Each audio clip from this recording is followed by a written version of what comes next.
Olá, queridos, graça e paz em Cristo Jesus. Nós estamos na lição de número 7, na revista Palavra e Vida, revista da nossa denominação. Eu gostaria muito de agradecer e engrandecer ao nome do Senhor pelo privilégio de poder ter escrito a revista, e eu junto com você tenho compartilhado alguns dos conhecimentos, trazido até os irmãos e as irmãs um pouco mais para colaborar na aplicação desta palavra, desta mensagem, desta lição de número 7 no seu dia a dia. Estancando o Sangue é o título dessa lição, está baseado em Êxodo capítulo 20, versículo 13, não matarás, ao que resulta exatamente o sexto mandamento.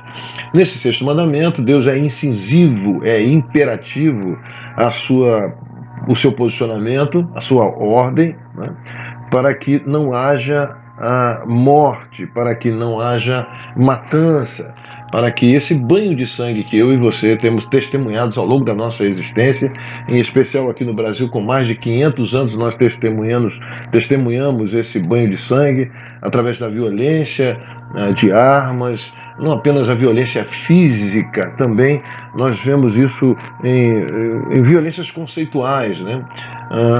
Culturais, e violências também contra a criança, nós sabemos que é o aborto, a eutanásia, o suicídio, enfim, colaborando com todo esse aspecto de luto a qual nós carregamos, nós vivenciamos tristemente ao longo de todo esse tempo. É função da Igreja do Senhor Jesus estancar esse sangue. É função da Igreja do Senhor caminhar com a paz, para que a maneira em que nós avancemos, a paz seja o estanque desse sangue. Aliás, o único sangue que nos interessa e muito é o sangue vertido na cruz do Calvário, o sangue de Cristo Jesus. Mas há motivos aqui que eu exponho na revista, e principalmente aqui no ponto 1, que fala sobre as consequências, né, o porquê nós colhemos esse fruto amargo hoje, em especial a sociedade. Eu e você sabemos que nós viemos de duas grandes guerras mundiais, né, onde o sangue foi derramado por pessoas inocentes, soldados que lutavam por uma causa, alguns obrigados, outros defendiam principalmente a paz. E a paz, quando ela chega, ela estanca exatamente esse banho de sangue. Essa é a função da igreja também. Mas por que a origem? Onde é que começa isso? Isso começa lá atrás, começa no Éden, né? Você sabe que existia uma árvore, e todas as árvores poderiam ser saboreadas, consumidas pelo casal, pelos pais, pelos nossos pais, mas uma delas existia o conhecimento do bem e do mal, e se o casal assim usufruísse daquele fruto, certamente morreria, o que Deus deixou de observação para o casal naquela ocasião e como instrução também. A desobediência trouxe o caos. Portanto, da onde vem a morte? Vem exatamente no Éden. Lá do Éden começa a deflagração exatamente disso, a consequência. O pecado tem como sua consequência exatamente a morte. O salário do pecado é a morte. Paulo vai dizer exatamente isso. Pela graça de Deus, nós sabemos que esse salário não é pago antecipadamente. Se fosse, nós estaríamos numa situação muito caótica. No segundo ponto, é necessário que façamos uma observação entre esse termo simples e uma análise simples para esse termo. Nós não teríamos certamente a ideia da gravidade do que é matar. Na verdade, aqui eu trago uma observação de que esse termo Hetzeshik no hebraico, na verdade quer dizer assassinar. Assassinar é um pouco diferente de matar, e é por isso que nós nos baseamos, principalmente aqui no mandamento de número 6, o sexto mandamento, para observar isso. Se o pecado tem a consequência, o cometimento do pecado traz a sua consequência a morte, a ideia dessa morte ela precisa ser estudada, analisada. E aqui eu trago nesse segundo ponto uma observação para que você tenha ciência do que esse sexto mandamento quer nos dizer. Na verdade, ele deveria ser traduzido como não assassinar. Assassinar é diferente de matar, e se difere um pouco, melhor dizendo, ele se difere um pouco exatamente pelo fato de que assassinar é premeditar o ato de matar. Então, o sexto mandamento, ele baseia-se exatamente no assassinato, que é a premeditação. Por que eu digo isso? Porque você sabe, eu e você, nós sabemos que profissionais, por exemplo, que lidam com a sociedade, como um policial, como um segurança, eles têm um porte de arma. E é claro que eles têm esse direito constitucional pelo fato de matar, principalmente em legítima defesa, ou retirar a vida de um assassino que põe em risco ou em risco vidas ou vida da sociedade, a qual ele deve proteger. Então ele tem esse direito de utilizar. Né? Por exemplo, se alguém olha para o sexto mandamento, um policial militar diz, bom, se eu cometer isso, certamente eu estou incorrendo um erro diante de Deus. Não, a legítima defesa é um ponto de que a gente precisa analisar, principalmente da pessoa que não está cometendo nenhuma intercorrência em relação ao sexto mandamento. Uma outra coisa também que nós precisamos levar em consideração, que todos os bombeiros, por exemplo, trabalham com esse risco de morte. Eles dialogam quase todos os dias com isso quando vai salvar alguém de um incêndio. Então, quando eles entram ali, eles estão conscientes que eles podem entrar e podem não voltar. E não por isso eles estão incorrendo ou eles estão olhando para o sexto mandamento com desdém. Não, muito pelo contrário. Eles não estão fazendo isso de uma maneira premeditada. Porque se fazem isso de maneira premeditada, isso é suicídio. Quem faz esse arranjo todo para retirar a sua própria vida, na verdade está cometendo um autoassassinato. Ele está em rota de colisão exatamente com o sexto mandamento. Portanto, é isso que eu gostaria que você analisasse. Esse segundo ponto aqui, ele deixa isso bem claro.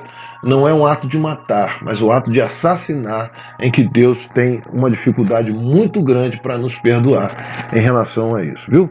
Bom, o terceiro ponto aqui é deixar isso bem claro, como eu já venho rolando em toda a lição, é de que não há nenhum tipo de exceção para a morte, né, para matar alguém, para assassinar alguém. Não há nenhuma exceção, ninguém pode ser taxado isso ou aquilo. Não, morte, matar é exatamente tirar a vida de alguém.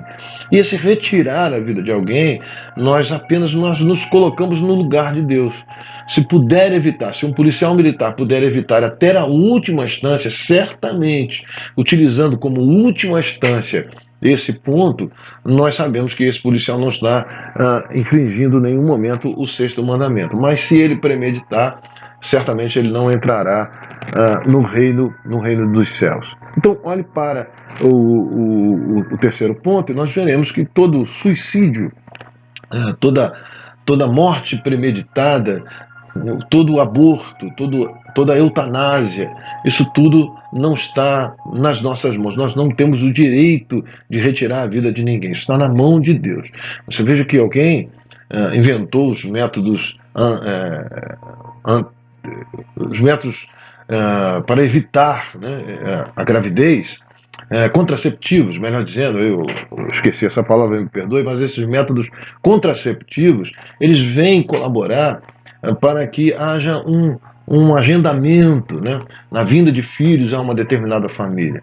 Então, esses métodos, eles podem até retardar a vinda, ou a vinda de alguém. O homem pode até achar que tem o controle da vida, mas da morte ele não tem. A morte está certamente nas mãos de Deus, e é por isso que esse sexto mandamento ele é incisivo. Ele mantém exatamente cada um de nós, longe exatamente desse banho de sangue a qual nós estamos. Bom, para finalizar aí, pensar e agir, eu trago uma reflexão de que se você pensa, por exemplo, que bandido bom é bandido morto, nós precisamos reavaliar exatamente o sexto mandamento. Nós precisamos ficar distantes exatamente da morte, do assassinato, da violência, e a única coisa que Deus pede à sua igreja para que ela avance com a paz. Eu estava conversando uma vez online com um grupo de irmãos e nos trouxe na época um exemplo muito interessante, triste, né? Também falando sobre esse banho de sangue. Disse que a polícia estava fazendo uma intercorrência e naquela ocasião quem estava sendo entrevistado era um comandante da polícia militar.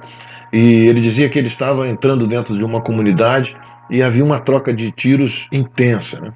Naquela ocasião, quando um dos soldados, aliás era um cabo, avança para poder ver se o batalhão entra e consegue os seus objetivos de paralisar com aquele tiroteio, o cabo é alvejado, ele é baleado. E aí o soldado que está ali do lado tem a obrigação de ir lá para apanhá-lo, nisso que ele entra para tentar retirar o cabo soldado ferido, o soldado também é alvejado naquela ocasião. Bom, e quando eles observaram, eles olharam, eles estavam de frente de uma igreja localizada dentro da favela, dentro da comunidade. Naquela ocasião, eles estão ali olhando, trocas de tiro intensa para tudo quanto é lado, e é nessa hora que a luz dessa igreja acende sobre os dois corpos que ali estavam, e um pastor sai dali de dentro com a Bíblia na mão, segurando a Bíblia, dizendo: parem, parem, em nome de Jesus, parem. E o comandante disse que naquela ocasião eles pararam de atirar e os bandidos também atiraram. E então esse pastor foi com a Bíblia na mão, levantando a Bíblia, arrasta o primeiro corpo para dentro, ferido, né, o corpo ferido para dentro da igreja, volta segurando a Bíblia, levantando, arrasta o segundo corpo para dentro da igreja, fecha a porta, apaga a luz, e o comandante disse que naquela hora eles voltaram, tanto os policiais quanto os bandidos, a trocarem os tiros. Ao final da sua entrevista, o comandante disse: é a igreja. É a igreja. Naquele dia eu aprendi. É a igreja do Senhor Jesus que deve proferir a paz. E nos entregando a paz, certamente as balas, as mortes e o sangue será estancado. Que Deus nos dê força, que Deus nos dê objetivos sinceros para promulgar a paz e que a gente seja esse canal de bênção para estancar esse banho de sangue a qual eu e você e os nossos filhos estão fadados, estão com um gosto amargo todos os dias da nossa vida. Que Deus abençoe. Que Deus abençoe a sua vida em nome de Jesus. Amém.